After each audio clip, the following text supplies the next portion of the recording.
හොරුන්ගේ ප්‍රශ්නේ. ඒක නෙමෙයි. අනුරාධපුරේ කට්ටියන් ටිකක් නේද? දැන් දන්නවා බඩු හම්බ වෙනවා චන්දරේගේ නෝනා දැන් ඇතුලේ. දැන් නෝනා ඉඳි නෝනා කියන නැති නේද? එක්ක තමුසේනවා නැත්නම් මාව එළියට ගන්නවා කියලා. කොහොමද ගන්නෙ? කොහොමද ගන්නෙ? කවුද කාන්තිද මොකක්ද නම කිව්වේ? නේද? දැන් හොරෝපතන කට්ටිය කිව්වා දැන් අපි චන්දරෙත් දාන්න කියලා කියන්නේ. තනියට වෙන්න ඇති තියෙනවා කේස් එකක් තියෙනවා. ඒකේ නඩුවක් තියෙනවා. නේද? නෑ නෑ මාස්සේ නෑ. මට ඒක රංජිත නම් හොඳයි. එක්සයිස් ටිකක් යන කරනවා ඇති දැන්. නේද? හොරා කාපුවම නම් හිරේ යන්න වෙනවා. ඉතින් අපිට පොඩි විවේචනයක් තමයි වෙලා කල්මදි වගේ අල්ලනවා. වේගෙන් අල්ලන්න කියලා කියන්නේ. කියන්නේ අපි නිකන් අතෙන් අල්ලන් ගිහිල්ලා අතුරට දාන්නේ නැහැ. පොලිසියට CID එකට නේද? අල්ලසා දෝෂන විමර්ශන කොමිෂන් එකට නිලධාරිපත් කරලා තියෙනවා. ඒ අය ඒක වැඩේ කරනවා. ආණ්ඩුව බාධා කරන්නේ නැහැ. ඒක තමයි ආණ්ඩුව. ආණ්ඩුව බාධා කරන්නේ නැහැ. එතකොට චූටි ප්‍රමාද තියෙනවා තමයි ඒ වුණාට ඒ කියන්නේ සැක තියාගන්න එපා නේද? ඕන් තව ටික දවසක් ගිහිල්ලා කියයි අර අවුරුදු 90ක ආච්චිටත් මේ ආණ්ඩුව අධිචෝදනා බාර දීලා කියලා. කවුද ආච්චි? කවුද ආච්චි? දේශීය ආච්චි. පව් තමයි ඒ උන්දනම් නේද? ඇයි අප්පා හොරා කාලා අර අහිංසක මිනිස්සයත් අල්ලගන්නේ නේ. අහිංසකද දන්නේ නැහැ නේද? මැණික් මල්ල දුන්නේ ආච්චි තමයි කියලා කිව්වා යෝසිත රාජපක්ෂ. දැන් දෙන්නටම අධිචෝදනා දීලා තියෙනවා. හරි රැළටිගේ පුදුම පහන තියෙනවා වගේ ආච්චි ළඟ මැණික් මල්ලක් දෙන්න දෙමුණු පුරාට නේද? බොරු. හොරකම් කරපුවා සුද්ධ කරගන්න ගහපු ගේම් මේවා. එතකොට පාස්කු පිල්ලයන් දැන් ගම්මන්පිල තමයි පිරිනයාගේ ලෝය. බානකට ගම්මන්පිලටත් නඩුවක් තියෙනවා දන්නවද ගම්මන්පිල දෙන නඩුව? මිනිහා ඕස්ට්‍රේලියාවේ ඉන්න දවස්වල එහෙ කම්පැනි එක වැඩ කර ඉඳලා ඔෆිස් බෝයි හැටියට දෙන්නේ. ඒ අයිතිකාරයෝ දෙන්නට කියලා ලංකාවේ තමයි මාර ලාභ ගන්න පුළුවන් කොටස් වල පොලේ සල්ලි දාමු කියලා සල්ලි දානවා.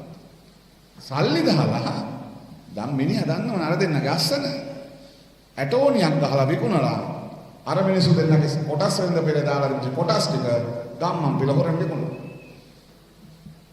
දැන් නඩුව ඒ දෙන්න ඇවිල්ලා කියනවා. ඇවිල්ලා දැන් නඩුව අලුත් කරලා තියෙන්නේ ඇයි? මෙච්චර කල් නඩුව අහන්න දුන්නේ නැහැ නේ ගම්මන් පිළට විරුද්ධව. දැන් නඩුව හෙනවා. නේද? දැන් නේද? කාගේ නඩුවද ගම්මන් පිළට කවුරු පෙනීලිද දන්නේ නැහැ නේද? නාමල් රාජපක්ෂවත් නැහැ. නඩුව වලට නොපෙනී හිටියත් ඉන්න වෙනවා. දැන් මොකද Tamanට සමහරවන්ට පාර්ලිමේන්තු රස්සාව කරන්න වෙලා තියෙන්නේ. පාර්ලිමේන්තුවේ සමහර අයට ওই නීතිඥ රස්සාවට යන්න වෙලා තියෙන්නේ. හේතුව මම කියන්නේ හොරු අල්ලන වැඩේ කරනවා. ඒ නිසා සැකයක් තියාගන්න එපා. අපේ ආණ්ඩුවට මාස 60කට බලය දුන්නේ. ඒ මාස 60කට බලය දෙනකොට අල්ලන්න නැති වෙයි කියලා හිතමු නඩු දාන්න නැති වෙයි කියලා හිතමු හොරුන්ට නඩු දාන්න දැන් වැඩ කරමින් යනවා. අපි පටන් ගන්නකොට CID එකේ විතරක් ෆයිල්ස් තිබුණා 27000. කබඩ් කීයකද තියෙන්නේ? ෆයිල් 27000. මේවා බල හොරුන්ට දඬුවම් දෙන වැඩේ අපි පටන් ගත්තා.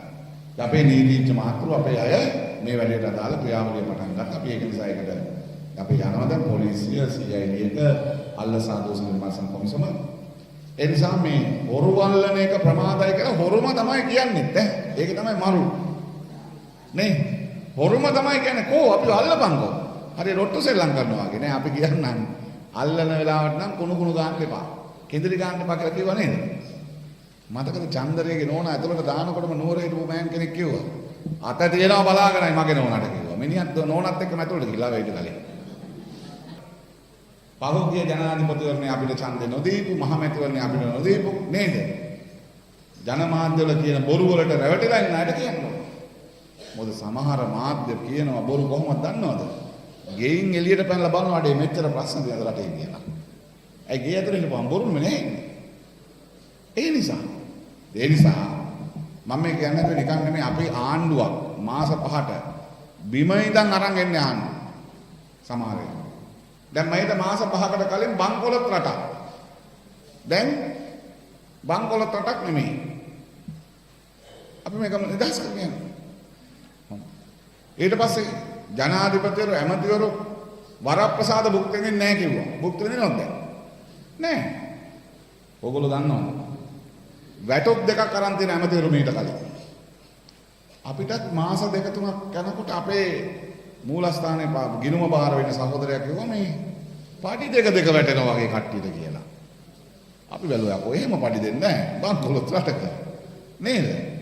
එතකොට තමයි අපිට හොයලා බලපුවාම කියවන්නේ ඇමතිවරුන්ට මන්ත්‍රීගේ වැටුපත් හම්බ වෙනවා ඇමතිගේ වැටුපත් හම්බ වෙනවා. මේක කිව්වද මේක කලින්? දන්නවද එහෙම ලකුණා කියලා මේක කලින්? අය මොන දැක්කේ නැහැ වගේ දාගෙන යනවා කට්ටිය. අපිටත් ඕනනම් කරන්න තිබෙන්නේ නැහැ. ඕගොල්ලෝ දන්නවද කිව්වේ නැත්තම්? මේක වැරදි. වසන්ත සමරසිංහ නා වසන්ත සමරසිංහ. පාර්ලිමේන්තු මන්ත්‍රී වසන්ත සමරසිංහ එක පඩියක් හම්බ වෙනවා. වෙළඳ ඇමති වසන්ත සමරසිංහ තව පඩියක් ගන්න. මාරු. ඔහොම තමයි අරන් තිබුණේ. අපි හොයාගත්තා. අපි ඇහුවා. ඊට පස්සේ ඕක තමයි පරණ විදිය කිව්වා. අපි කෝ ඒ විදිය අපිට එපා. ජනාධිපතිවරයාගේ සිට. අන්න අපි තීරණයක් ගත්තා. අන්ට සහෝදරයක් දෙනවා මන්ත්‍රීගේ විශ්‍රාම වැටුප.